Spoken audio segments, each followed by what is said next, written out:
এই ফিতনার জগতে চরিত্র কিভাবে হেফাজত করব? চরিত্র হেফাজত করার মতো কঠিন কাজ বোধহয় আজকের সময়ে আরেকটি পাওয়া দুষ্কর। এখনকার তরুণদের জন্য শুধুমাত্র নিজের চরিত্রকে, নিজের যৌবনকে সকল প্রকার হারাম সম্পর্ক থেকে বাঁচিয়ে রাখা, চোখকে হেফাজত করা, চরিত্রকে রক্ষা করা, এটা হলো তাদের জন্য সবচেয়ে বড় বুজুর্গি, এটা হলো তাদের জন্য সবচেয়ে বড় ভালো মানুষ হওয়ার লক্ষণ, আল্লাহওয়ালা হওয়ার জন্য সবচেয়ে বড় ধাপ এখনকার ছেলে মেয়েদের জন্য। সো সে চেষ্টা আমাদের করতে হবে, যত কঠিনই হোক না কেন। এখন প্রশ্ন হলো কিভাবে আমরা আমাদের চরিত্রকে রক্ষা করতে পারি, সৎ চরিত্রবান হতে পারি। এর উত্তর হলো যে প্রথমত ফিতনাগুলো সম্পর্কে আমরা সবাই কম বেশি ওয়াকিফাল, যে আমরা আমাদের শিক্ষা প্রতিষ্ঠানে, কর্মস্থলে, রাস্তাঘাটে, শপিং মলে যেখানে যাই, আমাদের পুরো পরিবেশটাকে নোংরা করে ফেলা হচ্ছে এবং শয়তানি সভ্যতা, শয়তানের অনুসারীরা গোড়ার পরিবেশটাকে অশ্লীলতা এবং নোংরামি দিয়ে ভরে ফেলছে। ইমানদারদের শত্রু শয়তান, শয়তান তার দোসরদের দিয়ে সে এখানে অনাচার এর যে চাষ, অনাচারের যে বীজ, সেটা সে এখানে বপন করছে। অতএব এটার বিরুদ্ধে আমাদের প্রত্যেকটা মানুষকে দাঁড়াতে হবে, সোচ্চার হতে হবে এবং বুঝতে হবে যে সর্বতভাবে আমাদেরকে আষ্টেপৃষ্ঠে ঘিরে ধরছে এবং সব ধরনের ফিতনা আমাদের উপরেই পতিত হচ্ছে। এটি যদি আমাদের মাথায় থাকে তাহলে সেটিকে মোকাবেলা করা কিছুটা হলেও আমাদের জন্য সহজ হয়ে যাবে। কারণ আমরা যখন জানবো যে চতুর্মুখী ফিতনা আমাদেরকে গ্রাস করছে, তখন এটার মোকাবেলা করাটা আমাদের জন্য ইজি হবে এবং সহজ হবে।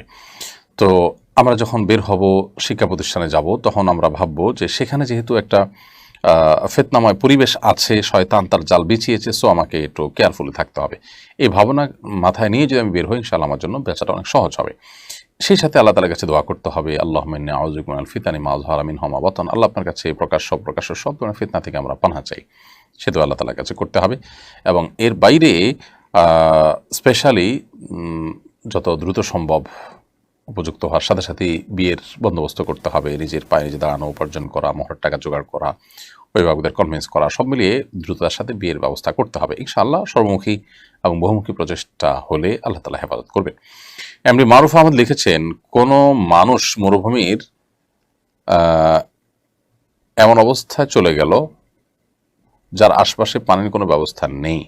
এমত অবস্থা সে শৌচকর্মের পর শুধুমাত্র টিস্যু ব্যবহার করলো, পানি ব্যবহার করলো না। এমত অবস্থা সে নামাজ কিভাবে আদায় করবে? দেখুন, এরকম কোনো জায়গায় যদি চলে যান যে আশপাশে কোথাও কোনো পানি নেই এবং তাকে শৌচকর্মের পর শুধু টিস্যু বা পাথর ইত্যাদি ব্যবহার করতে হয়, তো এতে তার পবিত্রতা অর্জন হয়ে যাবে। তার নাপাকি দূর করতে পারলেই হবে। তিনি তার নাপাকি দূর করার জন্য টিস্যু হোক, অন্য কিছু হোক দিয়ে যদি পরিপূর্ণভাবে দূর করে ফেলতে পারেন, মুছে ফেলতে পারেন, ইনশাআল্লাহ অবস্থায় তিনি নামাজ আদায় করতে পারবেন। অর্থাৎ পানি ব্যবহার যদি নাও করেন, পাথর ইত্যাদি দিয়ে পরিচ্ছন্ন হয়ে যেতে পারেন, তাতেও ইনশাআল্লাহ তার সালাত আদায় হয়ে যাবে।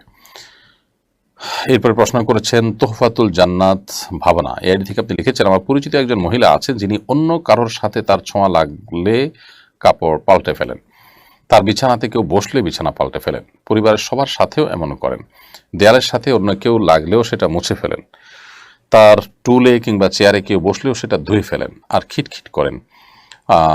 এই আচরণ সম্পর্কে ইসলাম কি বলে? তার এসব আচরণের জন্য কি তার গুনাহ হচ্ছে? দেখুন, প্রথমত এ ধরনের সমস্যা অনেকেরই আছে, আমি জানি ব্যক্তিগতভাবে এরকম মানুষের কথা।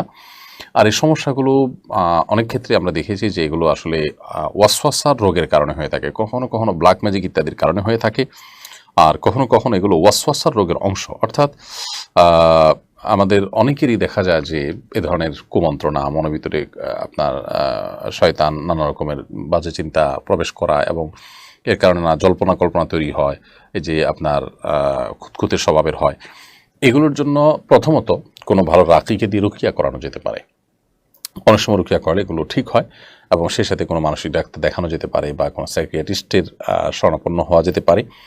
এবং একই সঙ্গে মোটিভেশনের দরকার, একই সঙ্গে যে মোটিভেশন কারোর মাধ্যমে তিনি মোটিভেশন নিতে পারেন বা সেলফ মোটিভেশন হতে পারে। এই জিনিসগুলো মানুষকে আপাত দৃষ্টিতে তার কাছে মনে হচ্ছে যে আমি অনেক বেশি পরিচ্ছন্ন থাকছি, অনেক বেশি পবিত্র থাকছি, অনেক বেশি আমি সতর্ক থাকছি। আসলে এই সমস্ত অহেতুক কাজে ব্যস্ত হয়ে তার অনেক বড় বড় কাজ থেকে তিনি বঞ্চিত হচ্ছেন। তিনি অনেক বড় বড় কাজ করতে পারছেন না, অনেক নেকামল থেকে বঞ্চিত থাকছেন। এটা শয়তানের একটা চক্রান্তও বটে। তো এই জন্য এগুলো থেকে তিনি বেঁচে থাকার জন্য আপনার চেষ্টা করবেন, সেই সাথে দোয়া করবেন আল্লাহর কাছে, আল্লাহুম্মা জাআল ওয়াসাউিসা কলবি খাশিয়াতাক, আল্লাহুম্মা জাআল ওয়াসাউিসা কলবি খাশিয়াতাক। আল্লাহ আমার অন্তরের যে সমস্ত কুমন্ত্রণাসমূহ আছে সেগুলোকে আপনি আপনার ভয় দিয়ে পরিবর্তন করে দিন। রূপান্তর নামে একটা নাটক নির্মিত হয়েছে যেখানে লিঙ্গ পরিবর্তনকে স্বাভাবিক প্রবণতা হিসেবে দেখানো হয়েছে। এ বিষয়ে সমাজ সচেতন আলেম হিসেবে আপনার মন্তব্য কামনা করছি। দেখুন, আমরা ইতোপূর্বে এ বিষয়ে একাধিক জায়গায় মন্তব্য করেছি। খুবই দুঃখজনক। প্রথমত, আমাদের সমাজে আপনার সমকামিতাকে পুশ করার যে অপচেষ্টা করা হচ্ছে বেআইনি এবং আপনার এদেশের সকল ধর্মের মানুষের ধর্মীয় চিন্তা বিরোধী বিষয়টাকে পুশ করা হচ্ছে। একটা অসুস্থতা, একটা বিকৃত মানসিকতাকে অধিকারের নাম দিয়ে যে প্রবেশ করানো হচ্ছে, এবং ইতোমধ্যে আপনার পশ্চিমা দুনিয়া সহ পৃথিবীর অনেক দেশে অভিভাবকরা রাস্তাঘাটে বেরিয়ে আসতে বাধ্য হয়েছেন এই অনাচারের বিরুদ্ধে। সমাজ এবং পরিবার ধ্বংস হচ্ছে। তো এটাকে আমাদের সমাজে পুশ করার যে অপচেষ্টা চালানো হচ্ছে বই পুস্তকের মাধ্যমে, সেটা নাটকের মাধ্যমে পুশ করে সেটাকে স্বাভাবিক করার এক অপচেষ্টা আমরা দেখতে পেলাম। যদিও এর মধ্যে আমরা আরও বিভিন্ন বেসরকারি টিভি চ্যানেলে আমরা বিভিন্ন এই ধরনের নাটক প্রচারিত হয়েছে বলে সংবাদ দেখেছি, যেটা আমাদের চোখে পড়েনি। যাই হোক, তো এ ধরনের বিষয়গুলোর বিরুদ্ধে সর্বস্তরের মানুষকে সোচ্চার হতে হবে। আমরা দল মত নির্বিশেষে, এমনকি ধর্ম বর্ণ নির্বিশেষে প্রত্যেকটা মানুষই এই অনাচারের বিরুদ্ধে আমাদেরকে দাঁড়াতে হবে। অ্যাগ্রেসিভলি এই জিনিসটাকে পুশ করার যে বিদেশি এজেন্ডা আমাদের দেশীয় কিছু মানুষ বাস্তবায়ন করার অপচেষ্টায় লিপ্ত, সেটা যে কোনো মূল্যে রুখতে হবে। যদি আমাদের পরিবারকে বাঁচাতে হয়, আমাদের প্রজন্মকে বাঁচাতে হয়, আমাদের সমাজকে যদি বাঁচাতে হয়। এমনি পরিবার ব্যবস্থা আমাদের ভঙ্গুর হয়ে যাচ্ছে দিন দিন। সেখানে এ ধরনের বিষয়গুলো যদি পুশ করা হয় তাহলে সেটি আরও ভয়াবহ আকার ধারণ করবে। বিধায় ইতিমধ্যে যদিও স্পন্সর প্রতিষ্ঠান, তাদের সাথে প্রতারণা করা হয়েছে। দেখুন, এরা যে প্রতারণা করে মানে আদর্শিকভাবে যারা দেউলিয়া, আদর্শিকভাবে যারা ভ্রান্ত আদর্শের অনুসারী, তারা তাদের কাজগুলো এরকমই হয়। তারা প্রতারণা করেছে আপনার স্পন্সর প্রতিষ্ঠানের সাথে। তারা ইতিমধ্যে এটা নিয়ে মামলা পর্যন্ত গিয়েছে। তো সব মিলিয়ে এই ধরনের অন্যায় অনাচারের বিরুদ্ধে আমাদের সবাইকেই সোচ্চার হতে হবে। এরপরে প্রশ্ন করেছেন মাহমুদুল হাসান। মাহমুদুল হাসান লিখেছেন, কওমি মাদ্রাসার নতুন শিক্ষাবর্ষ শুরু হয়েছে। শিক্ষাবর্ষের শুরুতে কওমি মাদ্রাসার শিক্ষার্থীদের প্রতি আপনার বার্তা কি হবে? দেখুন, প্রথম কথা হলো যে কওমি মাদ্রাসাগুলো প্রতি বছরই রমজানের পরে ভর্তি কার্যক্রম শুরু হয়। বিপুল সংখ্যক শিক্ষার্থীরা কওমি মাদ্রাসায় পড়াশোনা করেন, এবং মা বাবা, সচেতন অভিভাবকরা আজকাল তাদের সন্তানদের বিশেষ করে আদর্শিকভাবে বলিষ্ঠ হিসাবে গড়ে তোলার জন্য, ভালো মুসলমান হিসাবে গড়ে তোলার জন্য, বিশেষ করে শিক্ষা প্রতিষ্ঠানগুলোতে যে নীতিহীনতার জোয়ার চলছে, সেখান থেকে সন্তানদের বাঁচাবার জন্য অনেকেই সন্তানদেরকে কওমি মাদ্রাসায় এখন ভর্তি করাচ্ছেন। কওমি মাদ্রাসার যে অন্যতম বৈশিষ্ট্য, যে ছাত্ররা এখানে বিনয়ী হয়, ভদ্র হয়, তুলনামূলকভাবে আমলী হয় এবং পড়াশোনার প্রতি মনোযোগী হয়, সেই বৈশিষ্ট্যগুলো আজকাল কওমি মাদ্রাসা থেকে অনেকটা হারাতে বসেছে।